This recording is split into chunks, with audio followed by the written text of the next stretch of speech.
అనగనగా ఒక పెద్ద దేశంలో ఒక అడవి ఉంది. ఆ అడవి చుట్టుప్రక్కలకి ఎవరు కూడా వెళ్ళరు.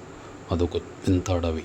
ఆ అడవిని ప్రజలందరూ శాపగ్రస్త అడవి అని అందరూ భయంతో పిలిచేవారు. ఎందుకంటే అక్కడికి వెళ్ళిన వారెవరూ తిరిగి రాలేదు. ఎందుకంటే అక్కడ ఓ రాక్షస జంతువులు ఉందని అందరి యొక్క నమ్మకం. పెద్ద పర్వతాల మధ్య కళ్ళకు కనబడని పొగ మంచులో నిండి ఉండే అడవి. పక్షుల శబ్దాలు కూడా అక్కడ భయంతో వినిపించేవి. ఒకరోజు ఆ అడవిపై డాక్యుమెంటరీ తీయాలనుకుని అర్జున్ అనే యువకుడు ఫిల్మ్ మేకర్ తన ఫ్రెండ్ రేఖని తీసుకుని జంతు శాస్త్రవేత్త అయినటువంటి డాక్టర్ శ్యామ్తో కలిసి ఆ అడవిలోకి అడుగు పెడతాడు.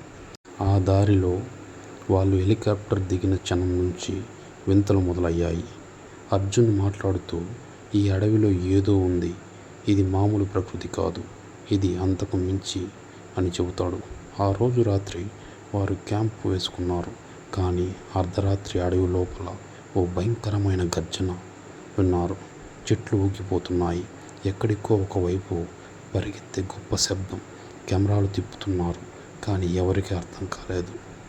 వాళ్ళల్లో ఒకడు బయటకు వెళ్ళిపోతాడు. అయితే ఎంతకు తిరిగి రాడు. వారికి మంచులో పెద్ద పెద్ద పంజాలు, ముద్రలు, 10 అడుగుల ముద్రలు, ఒక పెద్ద నీడ చెట్ల మధ్య.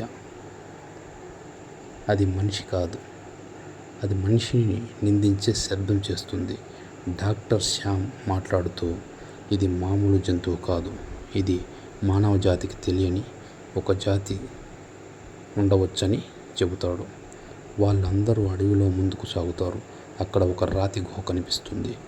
ఆ గుహ లోపలికి వారు వెళతారు.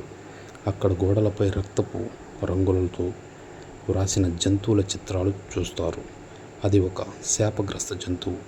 దీన్ని పూర్వపు ప్రజలు దేవుడిగా పూజించేవారట. కానీ అది శాంతంగా ఉండేది. అయితే దానిని ఎవరైనా డిస్టర్బ్ చేస్తే మాత్రం దాడి చేసేది. ఈ విషయాలను తెలుసుకున్న అర్జున్, రేఖ, డైరెక్టర్ గౌతమ్, డాక్టర్ శ్యామ్ ఇక అక్కడి నుంచి వెనక్కి వెళ్ళిపోవాలనుకుంటారు. కానీ అప్పటికే ఆ జంతువు వాళ్ళపై ఒక కన్నేసి ఉంటుంది. అర్జున్ ఒక కెమెరాతో దానిని రికార్డ్ చేస్తుంటాడు. పెద్ద కళ్ళు, బలమైన చేతులు, 4 కాళ్ళతో అరిచే రాక్షస జంతువు కనిపిస్తుంది. రేఖ భయంతో ఇది మనల్ని వదిలేలా లేదు అని చెబుతుంది. వాళ్ళందరూ కలిసి చివరికి ఒక ప్లాన్ వేస్తారు.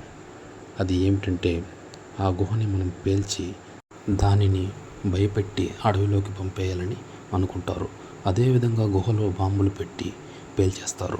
అప్పుడు రాక్షస జంతువు గర్జిస్తూ చెట్ల మధ్యగా అడవి లోపలికి పారిపోతుంది. ఆ రాక్షస జంతువు కొండల మీద నిలబడి చివరిసారిగా చూసే వెళ్ళిపోతుంది. అది అర్జున్ కెమెరాలో రికార్డ్ అవుతుంది. అర్జున్ చివరిగా ఇలా మాట్లాడుతుంటాడు, అడవి లోపల ఉన్న జీవాల కంటే మనిషి దాహమే భయంకరమైనదని నాకు అర్థమైందని చెబుతాడు. వారందరూ తిరిగి సిటీకి వెళ్ళిపోతారు. ఈ కథ మీకు నచ్చినట్లయితే ఈ వీడియోకి ఒక లైక్ చేయండి. అలాగే వీడియోని షేర్ చేయండి. Thank you for watching.